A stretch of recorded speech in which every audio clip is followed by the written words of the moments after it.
go for it, you cannot afford it, or you're just that kind of person who doesn't want it, that's also okay. Again, it's not a compulsion, it's a convenience. What is this? How much time do you need? If you're going for May 2026, please this how much time do you need? If you're going for May 2026, please start now. Maximum by mid September you should start. I know a lot of people think that, oh, the syllabus is lesser than level 1 in terms of number of chapters, but the amount of effort you will take to properly grasp those chapters, execute what you've learned, will take time. It's always best to have that extra time in hand rather than that time crunch in hand. So what happens in level 2, a common mistake is people think कि हमें सब कुछ अच्छे से समझ गया. When you're learning it, it's so easy, but when you actually go to solve it, first of all, the vignette things that come that are different from level 1, the case studies that come in the picture, that is also something that gets you really blown away. And then managing that with a very higher difficulty level of questions being asked, it's not easy.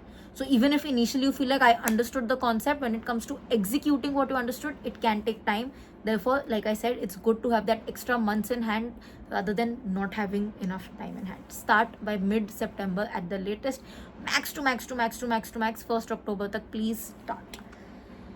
Subject sequence that you should follow. If you're going for classes, always stick to the subject sequence that they are using. Do not mess it up because you'll just play with your mind. If you're not going for classes or have recorded lectures or have the ability to choose your subject sequence, then let me share what I used, and I really swear by the sequence. Number 1, fixed income. No specific reason, I just liked it. And I in level 1 found fixed income hard, so in level 2 I was like, let me get the hard out of the way. But pro tip, fixed income is easier in level 2 than it was in level 1. Good. So starting with fixed income, going to derivatives, going to alternative investments, going to economics. अब ये तीन, first of all, fixed income, derivatives, alternative investments are close relatives. They have to be kept together. Economics उनकी दूर के रिश्तेदार है. Again, they should be grouped together. Also, fixed income easy, derivatives a little tricky, alternative investments very easy, economics a little bit tricky. So hard, easy works best. Coming to the fifth subject, has to be ethics, midpoint. Do not keep it for the last. Very important.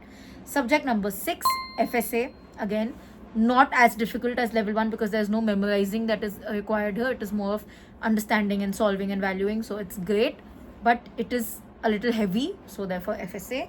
Followed by equity, extremely scoring, extremely easy. You'll enjoy it, you'll like it, do it. 8th subject, corporate issuers. Again, extremely scoring, excellent subject, you'll enjoy it. It's a easy breezy kind of a thing. 9th and 10th, PM, portfolio management and quants ke beech mein you can alternate. Personally, I prefer to keep portfolio management 9th and quants 10 because these two are like, they have some theory bits that you need to memorize, and it's good to keep it in the end. So this subject sequence is something you can follow. Last but not the least, resources that you should use for level 2. You can go for the institute material if that's your comfort zone. If you have the time, the energy, the bandwidth to read extra material or a lot of material, you feel like, no, I'm somebody who wants to read every single line, go for the institute material. If you are somebody who used Schwezer for level 1 and are comfortable with that method, if you have understood it well, you like it, you feel like, I am okay with understanding the concepts and then practicing further, or you're somebody who has limited time in hand because let's say you're working, please go for Schwezer. There is no harm in going for Schwezer over the institute material because irrespective, you still have to practice questions from the institute material.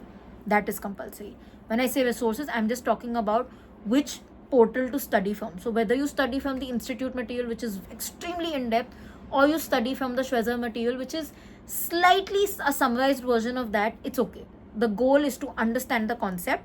The way to check this is to solve or practice institute questions. तो चाहे आप institute से पढ़ो या Schwezer से पढ़ो, practice तो आपको institute के book से ही करना पड़ेगा, institute के material से करना पड़ेगा. And goal is to just understand the concept. Whether you did it in 10 pages or you did it in 1 page, it's on you. Both work completely fine. I personally used Schwezer and practiced from the institute material, and I did very well. Like level 2 was my best level. Okay. If you guys have any more questions or have any particular topic that you want me to discuss specifically for level 2, let me know in the comment section and I'll be happy to help.